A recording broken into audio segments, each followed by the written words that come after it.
We're going to be talking esports. What exactly is esports? And parents, why maybe you should go ahead and encourage your kids to play those video games, because it could lead them to a career path. And to talk more about that, let's bring in Carl Leone. He's the esports head coach at Oakland University. Thank you for being with us. Hello, thank you so much for having me. Go Grizzlies! Go Golden Grizzlies, that's right. I like how you're sporting the school mascot in the background, on the hat, and on the shirt. You know, it's a bit much today, but normally I don't also have it on the shirt. So, you know, you can imagine that's the normal. You get two logos present in the video. No, we'll take it. That's okay. I will say one time when I worked for ATF, we had one of our agents where he came face to face with a bear in Traverse City, and we're like, yeah, right, whatever. Okay. But for his retirement, we called Oakland University, and they allowed us to borrow the mascot uniform, the bear, the one that they were retiring. Yes. And we did a big prank on him at his retirement party in that bear mascot costume, but they were just like, don't take any pictures. So we're like, okay. But it was a huge hit. I got bonus points for that. That sounds like something I'd be involved in too. It's fantastic. You have to have a little fun in life. Hey, Carl, I still find esports fascinating. For the people that aren't familiar, because you have a team at Oakland University. It's like a sports team. You have a football, basketball, tennis, cross country. Now, esports. Esports, that's right. Yeah, we're a full-fledged varsity sport under the athletics department at Oakland University. So we have all of the same benefits that traditional sports have, you know, the scholarships, the uniforms, funding for the department, full-time staff. So it's a great program. I'm so happy to be a part of it and lead the program in a way and just open up these opportunities for some of these student athletes that are incredibly talented, that deserve this, let's say, alternative route to maybe what traditional sports athletes enjoy. How do you reshape the conversation and the narrative to get the general public to buy in to this being a part of the athletic program? You know, it's a tough conversation to have, just because, like anything, change is resisted at first, for sure. But when you start talking about the numbers of collegiate esports specifically, maybe viewership numbers of esports worldwide, I mean, these world championship events have higher viewership numbers than NHL and MLB combined. So it's not like it's a small fad that is just popping up. It's actually been around for quite a long time. And it's one of those things where if you're not a part of the group who's very fascinated by it, if you're not really involved, you don't hear that much about it except for a little bit in the news. But there's millions of people who watch the games played competitively. There's millions of people who play the game competitively. And for us, we're looking to grab that top 1% and give them a scholarship, bring them into Oakland University, and show that we're one of the best teams in the nation. So before we get into the team and the training that you do, because as a part of any type of team, there's training, talk about some of the opportunities post-college that these students can take advantage of. Oh, so many opportunities. I mean, just like traditional sports, there's an entire web of career that surrounds the esports industry, just like broadcasting reporters, analysts for the teams, team managers, team coaches, nutritionists, sports psychologists, and things that you really wouldn't think about that really do apply to traditional sports, directly comparable. You bring it right over to the esports professional scene. And the professional players under esports are not a joke. I mean, they make seven figures at times in their salary, and then there's other kind of marketing and sponsorship bonuses that go along with that too. So the figures that we're talking about here are not negligible. It really is comparable to like the NFL or the NBA. What I like to say is you got to keep it in the context, though.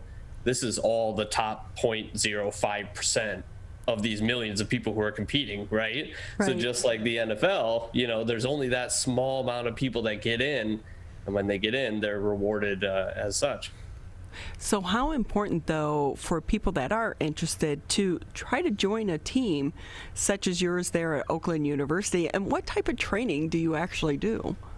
So it's very important to join a team. I think especially collegiate. I think there's two pathways to the professional side. If you're a younger person looking to go professional and you're a very talented player, there's the two paths that I think kind of run parallel. The one is just competing and trying to get your name out there because you're very talented.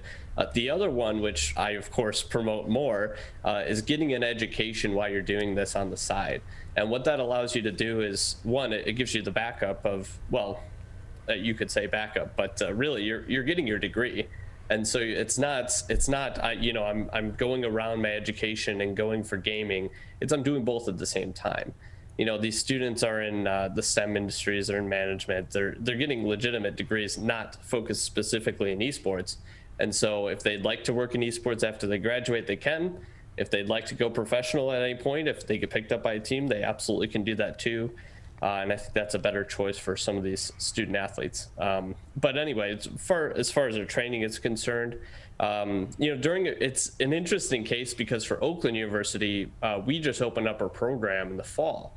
So we just started. This is our first year here, a very successful year for us competitively, and a lot of in the middle of a pandemic at that.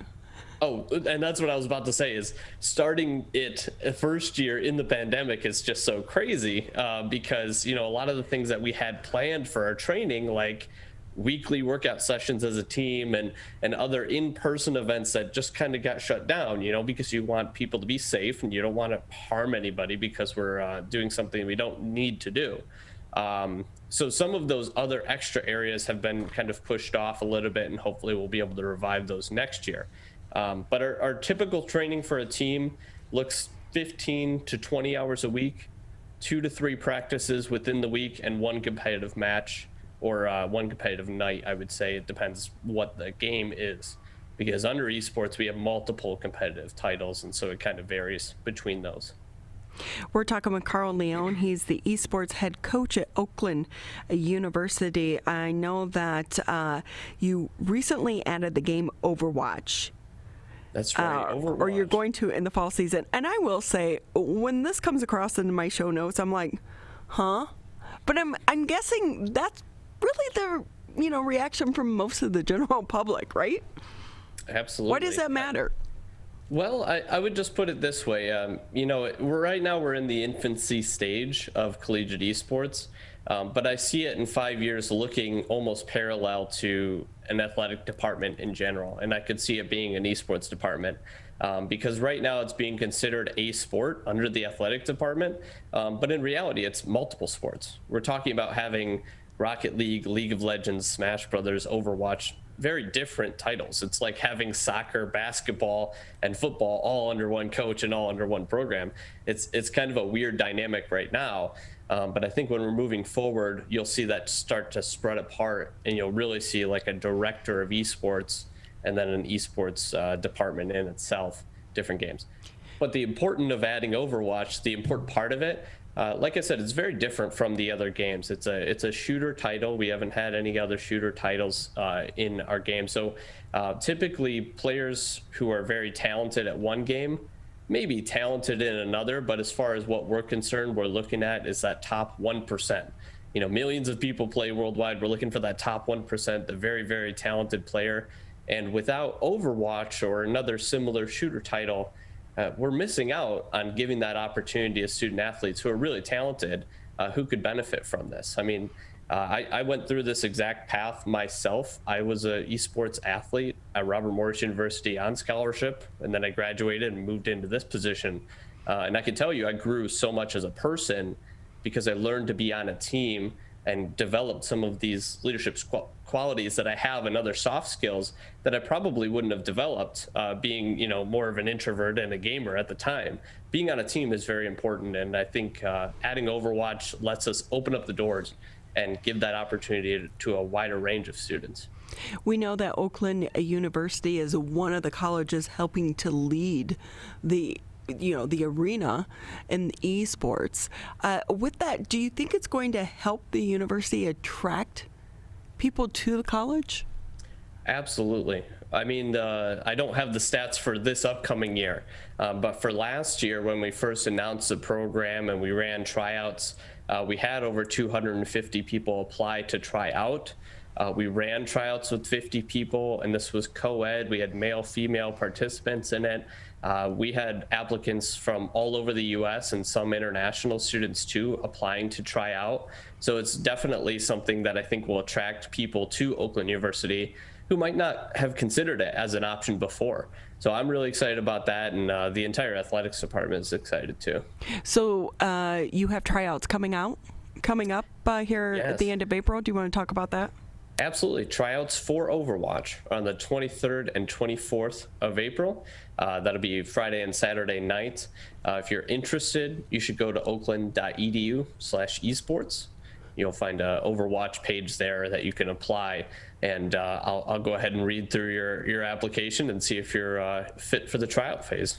So what qualifications are you looking for in a person? So it's really interesting with esports because scouting for it is in some cases a lot easier. There's an online ranking system for most of these titles that actually tell you what the rank is in the US. So I know if you're within that top 1% or not right off the bat. Just you send me a link and I'll be able to look it up. So some of it is based off of that. And then a lot of the rest of the tryout phase, really the reason why we throw kids through a tryout phase is just to see some of those non-tangibles. Do they have leadership qualities? Do they have those communication skills already? Do they really understand the game to a deeper level than some other kids? And so putting them through a tryout phase will really let me see how much they understand the game and get a little bit past just the online ranking, which sometimes isn't that accurate. So for me, I'm a 60 Minutes Real Sports, dedicated to them, and they've done programs and about this, news segments about the esports world. And we also know there's kind of a downside because people are doing everything, it's basically online. Like you're paying to watch kids. Some of them are 13, 14, 15 years old, play these games, and then that's where they're getting some of the swatting calls and things of that nature. What advice do you give to parents throughout this process? Well, kind of separate from that, I would say giving advice to your children. You were talking about, the typical parent, don't let your kid play video games. Well, maybe we should go away from that because now there's scholarships. What I would say is moderation is the approach that you want to go with, right? Support your children's dreams. Don't crush them. But there is definitely harm in 10 hours a day playing video games nonstop. I mean, there's just no denying that. Almost anything you do, something like that is going to be harmful.